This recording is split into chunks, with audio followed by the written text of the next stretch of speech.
big win over the Calgary Flames last night for the Toronto Maple Leafs. The slump is pretty much over now. They've won 3 straight, 2 massive wins over the Jets, who are chasing them to try and get first in that division.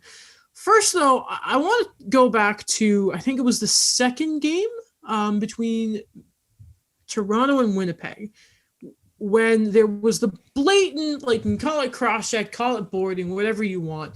The missed call on Austin Matthews, that was, like, the mics picked up some certain bad words. Gotta love hot mics nowadays. We're getting a lot of that good stuff this year. And this kind of goes back to the whole thing of, like, this is different than, like, McDavid and, like, not getting suspended, right? And the people talking about the frustrations that he gets. Like, make the freaking call. This is just my opinion, though. That idea that he's frustrated, so he should let them do it. The refs should let them do it. It's a very lazy narrative. I wasn't here for that episode, was I? No, so the last one. Yeah, so I'd like to ask you about what you thought of that, because I can imagine it's not. It's McDavid got rocked earlier in the shift by Kotkaniemi, so he was predatory. Yeah. He went after him. He went up. Mm-hmm. It should have been a suspension. And again, like, I think his salary is $14 million this year. And yeah, taxes, whatever. I've seen McDavid's mansion. I don't care. Like whatever. Oh no, he probably only makes like $7 million. I don't care. It was less than like 1% of what he makes on salary. Like, dude. But anyway, like, looking at Matthews, I'm like, man, call the damn calls on the Stars. Like, you cannot.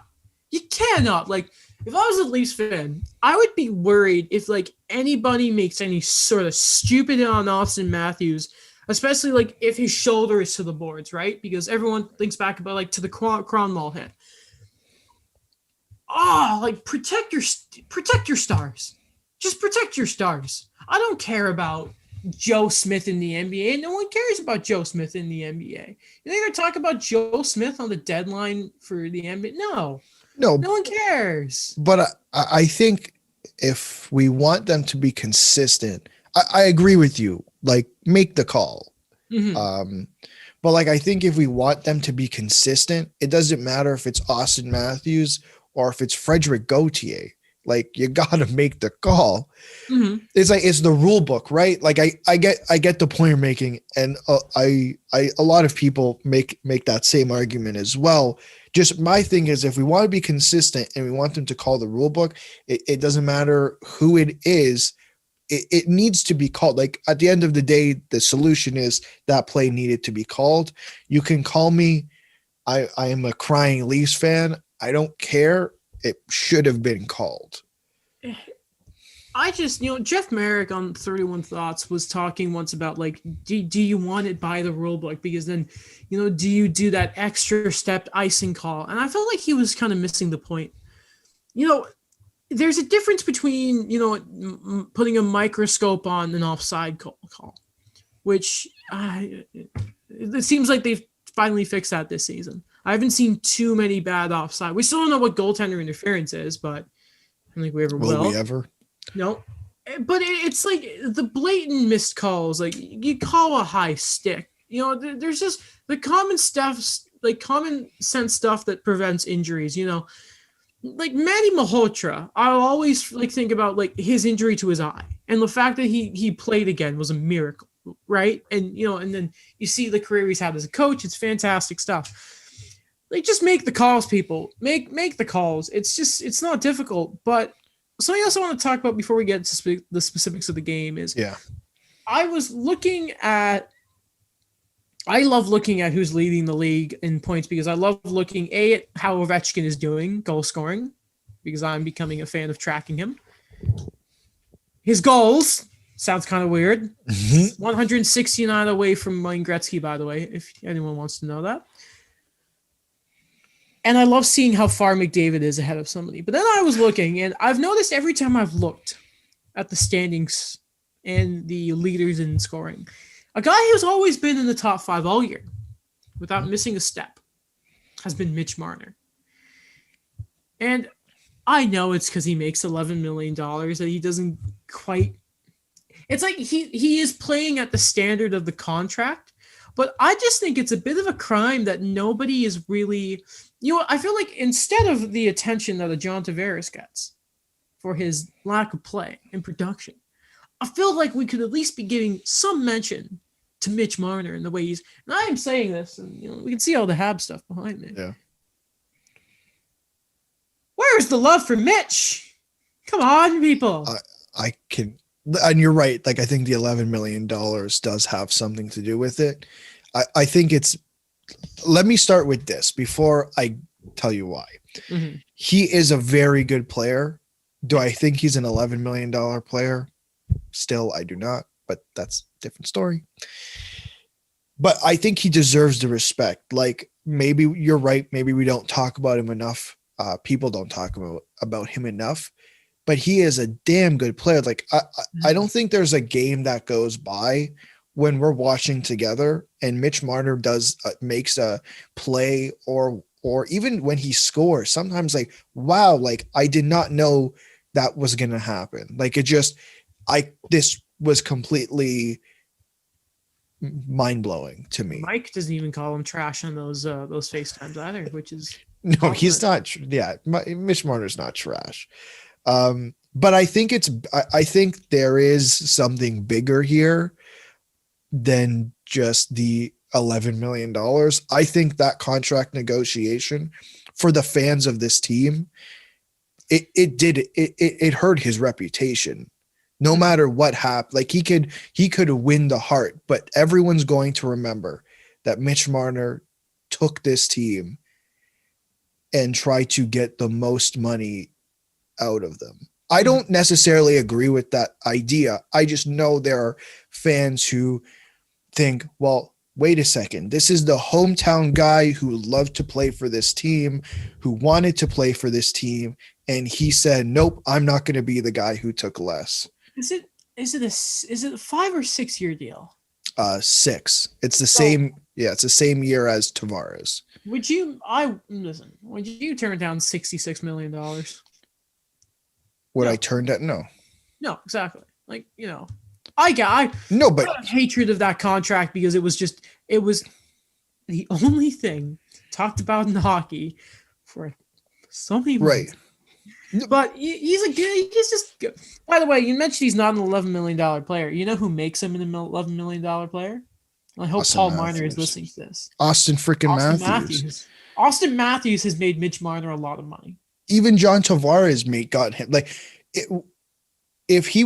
whoever he was playing beside, there's 2 guys on this team that makes him that much money: JT and Austin Matthews. Oh, the centerman makes the winger look good. You don't say. If he's playing, no offense to Nazem Kadri, I love the guy and I still take him on this team. Yes, but he's not. Mitch Marner does not have a 94-point season next to Nazem Kadri. You think about it like this, right? Okay, so who has John Tavares made rich? Everybody. Poso is a big one, right? Yeah. Is it Justin Bailey? Because there are Josh. Okay, Justin's the other one. Josh Bailey remember when he scored like 40 goals? There's that effect. Like Verhaeghe, because of Sasha Barkov, is making so much money, right? Is going to make so much money. Right. The list of Pittsburgh Penguins, it's not the winger. It's never the winger. Like, if Brad Marchand hit the open market today, it's because of Patrice Bergeron that's made him better. Like, there are very few players that the perfection line in Boston looks as good of because they are able to have Patrice goddamn Bergeron. Yes. Anyway, though, back to the Leafs themselves. Yes. Talking about Calgary, I guess, in that game. Sorry, Noah Hannafin, who just had a really bad third period, and Daryl Sutter just kept sending him out there, which I didn't think he was going to see the ice again. I gotta ask you this, even though I hate asking this question.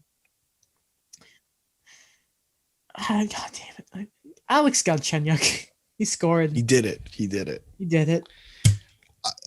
You know my thoughts on Alex Galchenyuk. I still think he is, I see him more as a guy who's just kind of there until someone else comes in. Yeah. That's my thought on him. I think he's changed his game, and I'm glad, like, and I think you said this last night too, like, I'm glad he did, because I think he can be an NHL player who can have a small impact. Yeah. And Mike brought this up to me a few nights ago, and he said, he's changed the way he's played in a way. Like he's more than happy to go into the corners and go get the puck. And that's why he fits on that line. Yep. That line needs someone to go and get that puck, because JT's not really going to do it. Like he can, but you'd rather have him in a position where he's open to score. And we all know William Nylander's not going to do it. I love the guy, but he's not going to go do it. No. So that line needs someone to do it. Legit doing everything asked of him. And see, I remember a big problem with Galchenyuk back when he was in Montreal is the man was never in position. And it's like, man, if your job is just, hey, go get the puck, it's hard to screw that up. But you know what? You give credit to the guy listen, you have to be good to play with good players. It's just so freaking frustrating to see him doing so well at Toronto. It's like, man, could you have done this in Montreal instead of, how many times he tried to cut in the middle and try and make a move and it just goes nowhere. Anyway, listen, I'm happy for him. And if the good thing is he's proved that if there is is it probably going to be Granlund coming in? Like, who knows? Because Nashville, Palmieri, whoever, it helps the Leafs so much that if there is an injury on that line, that Gouch can come in and fit it. Like, that is huge for their depth. How much do you think, I was thinking about this morning, how much do you think the Leafs sending him to the Marlies, sending him to the AHL to begin with, changed things for him? Because he's never been in the AHL, ever. Oh, it's funny you say that, because, there's that saying of when you bring a prospect in, there's no point in bringing them into play until they have dominated at the level they were previously at, right? And I'm sure it was good for him to just sort of be able to play at the Marlies level and just be a great. There was a game against Laval Rocket. He was I think in a loss, he was the third star. I mean, I think it did good for his confidence. And then when you can come in, it seems like he gets along a lot with William Nylander. The personality wise, apparently, they're both stylish dudes, which, Montreal don't seem to like those players. God damn it. I'm sure it had a good effect on him. And you know what? And there's nothing wrong with that. There's nothing wrong with that. I'm not bitter at all, Alex. Not bitter at all. Okay. Another story is Jack Campbell is never going to lose a hockey game, even though, and I know we're talking about Calgary and Hutchinson was in and he was whatever, but Hutchinson, what is there to say? He did good. Okay. He did bad. We expected of him, whatever with him. But Jack Campbell, he's never going to lose again. I mean, you might as well give him the Vezina, right? Obviously. Right. No, he's looked, I don't think there's been many games this season that he's looked bad. Mm-hmm. And I think that's the positive here.